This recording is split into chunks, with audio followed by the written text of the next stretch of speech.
Bienvenidos a la sección número 12 de la materia Introducción General a la Biblia.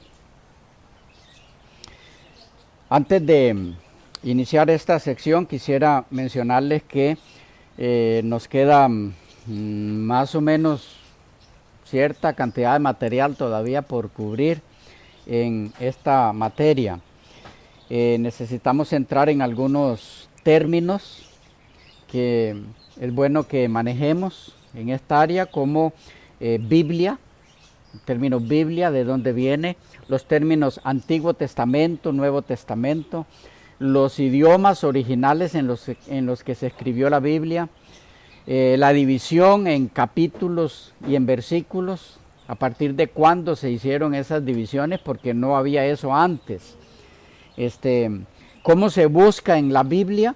Esto es importante para algunas personas, no ustedes que tienen ya rato de estudiar la escritura, pero quizá algunas personas que puedan mirar estos videos tal vez nunca han usado una Biblia y no saben cómo se busca en capítulos, versículos. Entonces vamos a dedicar unos momentos, pocos, pero porque es muy fácil de captar eso, cómo se busca una cita. Cuál es el capítulo, cuál es el versículo. Cuando se dice, por ejemplo, Juan 20, 3a, ¿qué significa esa A? ¿Okay?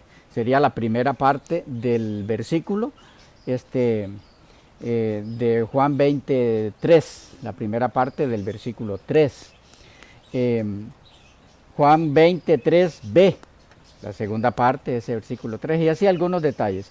También necesitamos ver la clasificación de los libros de la Biblia hebrea, el Antiguo Testamento, cómo se clasifican los libros del Antiguo Testamento, cómo se clasifican los del Nuevo, por temas, ¿okay? Por historia, por profecía, etc. Entonces estaremos terminando esta materia con, ya después de ver cuáles son los diferentes libros en los que se clasifica, tanto el Antiguo como el Nuevo, miraremos cada libro en forma muy rápida, ¿ok? El autor, los destinatarios, el propósito del libro, en fin, algunos detalles básicos, la fecha en la que se escribió cada libro, tanto del Antiguo, de cada uno de los 30 todos los del Antiguo y todos los del Nuevo, completos. Cuando terminemos eso, entonces habremos concluido así muy rápidamente, dejando muchas cosas en el camino, pero que en el material auxiliar de lectura ustedes podrán ver muchos detalles más que no vimos aquí, porque si no, no terminamos nunca. ¿Okay? Tenemos que avanzar con la parte 2 de esta materia, que es introducción especial. Estamos en introducción general a la Biblia. Necesitamos entrar en la 2, que sería introducción especial a la Biblia, y ahí entonces vamos a introducirnos en el Antiguo Testamento, ya en forma más detallada. ¿Okay? Luego, introducción especial a la Biblia en cuanto al Nuevo Testamento. Esas son materias aparte cada una, pero notarán cómo nos queda mucho terreno por recorrer, así que tenemos que avanzar bastante. Bien, continuamos hoy entonces en esta sección con, sería el punto 7 de lo que llevan allí en las notas. El punto 7, no confundan, estamos en la sección 12, punto 7 de lo que traíamos de aquí para atrás. El punto 7 sería algunos términos y títulos a entender en el estudio general de la Biblia. Algunos términos y títulos a entender en el estudio general de la Biblia. Recuerden que no deben preocuparse mucho porque no les dé chance o oportunidad de ir anotando todo, porque no nos va a dar tiempo. Este material va a estar en PDF también en nuestra página para que puedan descargarlo. Entonces tengan el video, y aquello que no pudieron haber anotado siempre va a estar de todas formas en el material en texto. ¿Okay? Y lo que puedan ir anotando es bueno, porque así se lo graban más, aunque será algunas cosas, algunos detalles. Bien. El término Biblia. El término Biblia. La frase ta biblia, en griego, los libros, ha sido traducida al latín bibliae, en el sentido femenino singular, como lo manejamos actualmente, la Biblia. La palabra Biblia, entonces, nos viene del griego a través del latín. En griego, como les mencionaba, la expresión es ta biblia, los libros. En el latín posterior, esta palabra Biblia, tomada del plural neutro griego, pasó a ser un sustantivo latino singular, femenino, que significa el libro. Tal vez les menciono que no llegó a significar el libro como algunos han querido dar a entender por el hecho de que contiene muchos libros en sí, sino por la importancia. Es el libro en el sentido de excelencia, el libro por excelencia. Esa es la verdadera razón. Bueno, de ahí el que para nosotros la Biblia sea eso, el libro por excelencia. El primer uso de la palabra, el término en sí, Biblia, para designar las Sagradas Escrituras, se encuentra en los escritos de Crisóstomo. Él vivió del 347 al 407 después de Cristo. En el transcurso del tiempo, el nombre fue adoptado en la Iglesia occidental y de ahí pasó a los distintos idiomas europeos. Así en forma muy sintetizada sobre el término Biblia. 2. Los títulos Antiguo Testamento y Nuevo Testamento. ¿Qué decir de esto? Bueno, aunque es cierto que la Biblia se puede considerar como una gran obra en su conjunto, la obra de un autor divino, un solo autor, sin embargo, la Biblia es a la vez una biblioteca, un conjunto de libros. Es la literatura de un pueblo, el pueblo elegido, el pueblo de Dios. Pero la historia de ese pueblo está bosquejada en la Biblia en dos períodos de la historia humana, conocidos universalmente como antes de Cristo y después de Cristo. La historia de ese pueblo antes de Cristo se describe en los libros que en conjunto se conocen como el Antiguo Testamento. Y la continuación de esa historia, después de Cristo, se describe en lo que se conoce comúnmente como el Nuevo Testamento. Alguna información respecto al término testamento. Testamento viene del griego diateke, última voluntad. Y significa tanto testamento como pacto o contrato, un contrato. En Hebreos 9, 16 y 17, diateke claramente significa testamento. Pero en todos los demás casos en que aparece esta palabra, en sus variadas terminaciones, según otros aspectos, de paso, se emplea un total de 33 veces.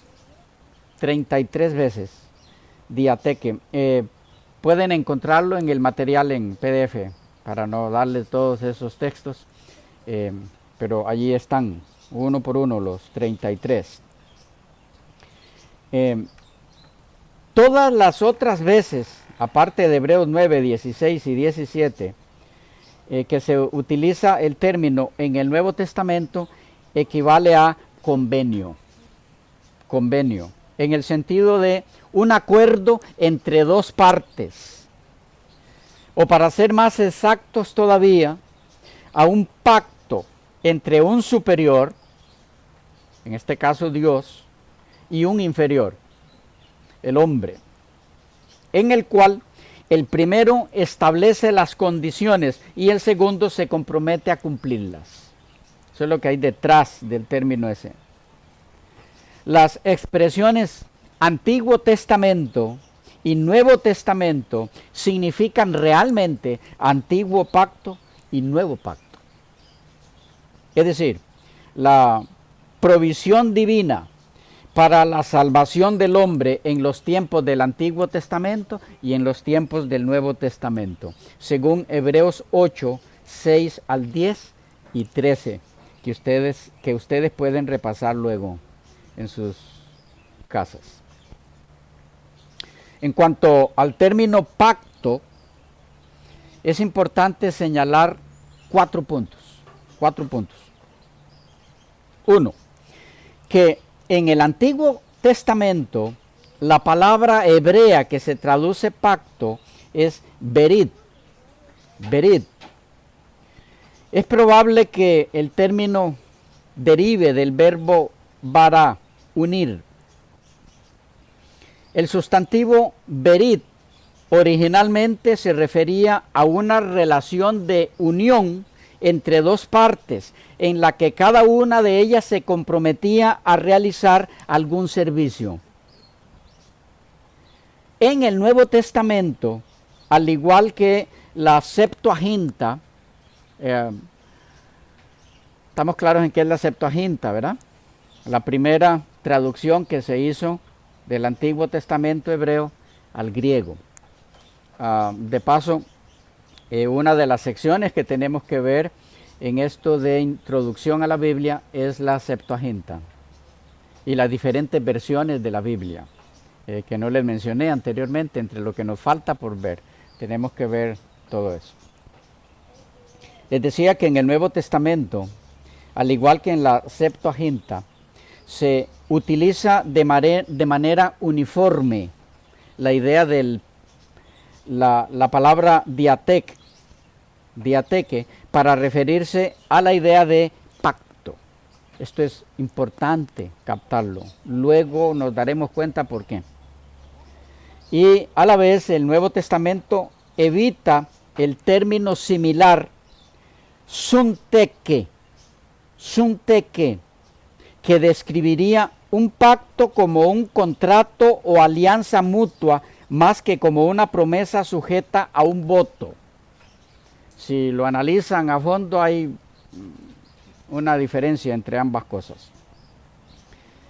Esto no quiere decir que, en algunos casos, un pacto no pueda tener ciertas características comunes de los acuerdos o contratos mutuos, pero la esencia del concepto de pacto corresponde claramente a la de una promesa de unión.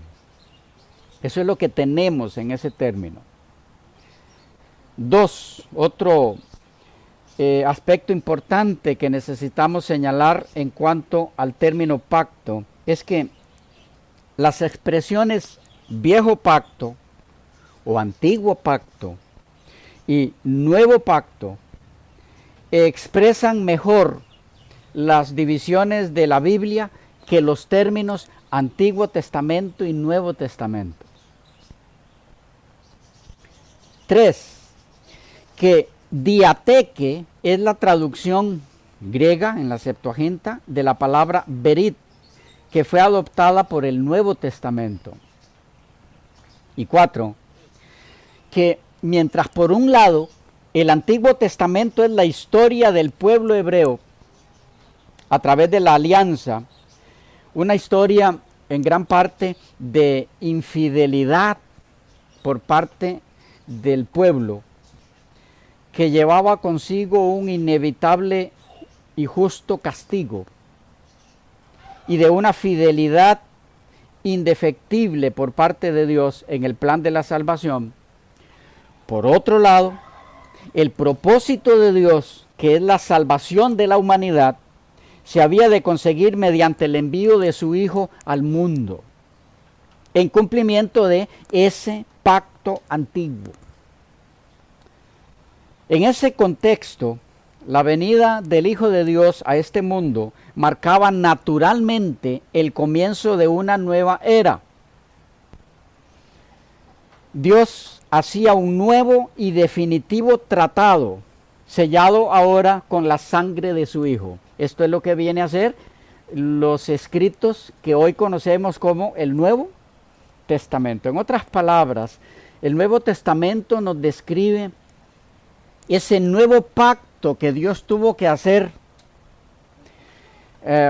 no con un nuevo pueblo, porque Dios siempre ha tenido solo un pueblo, ¿ok? Pero con los nuevos integrantes que se añaden a ese pueblo, sustituyendo los integrantes de ese pueblo que no aceptaron ese plan de Dios. No sé si comuniqué bien el punto.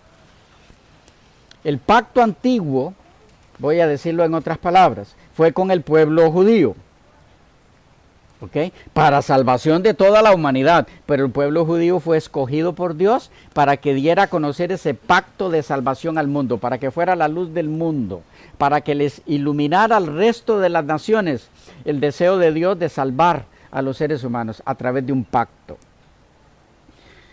Ese pueblo antiguo, el pueblo judío literal, falló en el cumplimiento de ese pacto, a tal grado que cuando viene el cumplimiento de ese pacto en la muerte del Hijo de Dios, en vez de aceptarlo, ellos mismos son los que lo matan. En el plan de Dios, en el pacto antiguo, las naciones paganas dan muerte al Mesías, no su pueblo, pero en la realidad quienes dieron muerte al Mesías fueron los integrantes del pueblo de Israel. Ellos fueron los que lo entregaron a las naciones paganas, en ese caso a los romanos. Así que no cumplieron con el pacto. Entonces, Dios viene en la persona de nuestro Señor Jesucristo ahora para rehacer ese pacto. Y entonces no lo hace con un nuevo pueblo, porque recuerde que aquellos con los que inicia este nuevo pacto, de paso, los que primero empiezan a escribir sobre ese nuevo pacto, que termina siendo toda la escritura del Nuevo Testamento, excepto uno, que era Lucas, todos eran judíos. Así que él no cambió de pueblo, sino que del remanente del pueblo judío, él toma a los que aceptan ese pacto antiguo y su cumplimiento a través de la renovación de ese pacto, y entonces a ese remanente que acepta eso, él le añade los gentiles que pasan a ser judíos espirituales al aceptar ese pacto, y con ese pueblo es que se realiza de ahí en adelante el nuevo pacto. Captamos, no cambia de pueblo, cambia de integrantes, de personas, sustituye a los que rechazaron el pacto. Solo que ahora ya no es con una nación, ahora ese pacto es con todos los que aceptan a Jesucristo como su Salvador personal. Anteriormente también, todos los que no eran judíos tenían la posibilidad de ser parte de ese pacto, solo que tenían que aceptar las condiciones que Dios ponía, como las pone también ahora. No es que ahora el nuevo pacto no tiene condiciones y puede ser parte de él cualquier persona creyendo lo que quiera y haciendo lo que quiera. No, también tiene condiciones. ¿Ok? Pero más o menos así, a muy grosso modo, es lo que tenemos en relación a Antiguo Testamento y Nuevo Testamento. Ahora él hace este nuevo pacto con los nuevos integrantes de su pueblo, lo que en el Nuevo Testamento se llama la iglesia. Muy importante recalcar aquí, Dios no tiene dos pactos, uno con el pueblo judío literal y otro con la iglesia. No existe eso en la Biblia. Y el pasarle por encima a ese punto hace que se distorsionen totalmente, o que se distorsione totalmente la interpretación de las profecías del Antiguo Testamento. Es decir, mientras yo no tenga claro como estudiante de la Biblia que Dios no tiene dos pactos, uno con el Israel literal y otro con la iglesia, nunca podré entender las profecías del Antiguo Testamento, porque voy a aplicarle unas profecías solo al pueblo judío y otras aparte al pueblo, a la iglesia, y no existe eso. Pero eso lo vemos en la materia de hermenéutica. ¿Ok? Y entonces el Nuevo Testamento es la historia del cumplimiento de ese plan de la salvación prefigurado en el Antiguo Testamento, sin olvidar que este plan existía, no obstante, ya desde el comienzo. Y si vamos más atrás, desde la eternidad. No solo desde el comienzo del pueblo judío. No, desde la eternidad ya existía el plan en la mente de Dios. El plan de la salvación es eterno. Puesto que los testamentos, aunque distintos, están íntimamente unidos entre sí. Nos hablan entonces del mismo pacto. El Antiguo Testamento conduce al Nuevo y es la preparación que Dios hace para el Nuevo Testamento. No puede entenderse el Nuevo sin ir al Antiguo. Ni el Antiguo puede entenderse sin el Nuevo, porque el Nuevo es el cumplimiento. Van juntos. De tal manera que el Antiguo Testamento ciertamente solo se puede comprender plenamente a la luz de su cumplimiento en el Nuevo. Okay, entraremos un poco en más detalles de eso luego. Había una mano por acá, Sandy. Sí, en relación a los títulos quizás que se le ha dado al nuevo pacto y pacto antiguo, ese título, bueno, aparte de ser bíblico, ha creado gran controversia, porque tal vez normalmente nosotros podemos entenderlo al buen español. Sí, un nuevo pacto involucra nuevas cosas, o sea, algo diferente a un pacto que haya existido anteriormente, pero en este caso lo que involucra son nuevas personas, en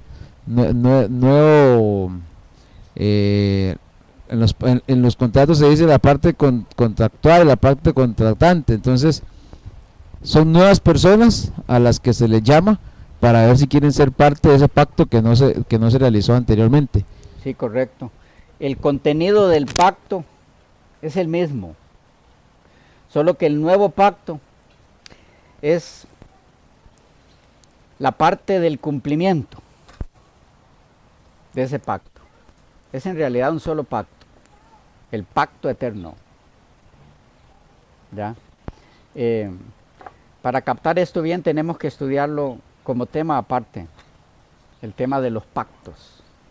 ¿Okay? Es todo un tema aparte, precioso. Precioso. Pueden ir buscando material, podemos proveerle material sobre eso. Hay un libro excelente, se llama El Pacto Eterno, de Waggoner. Excelente. Si les interesa, háganoslo saber y podemos hacérselo llegar, para que puedan detallar un poco eso que no tratamos aquí. Bueno, algunos términos asignados por la misma Biblia a las Sagradas Escrituras, algunos frases, títulos que la misma Biblia le da a los escritos sagrados. ¿Ok? Son varios. Se nos fue el tiempo. Quedamos por aquí y continuamos en la próxima.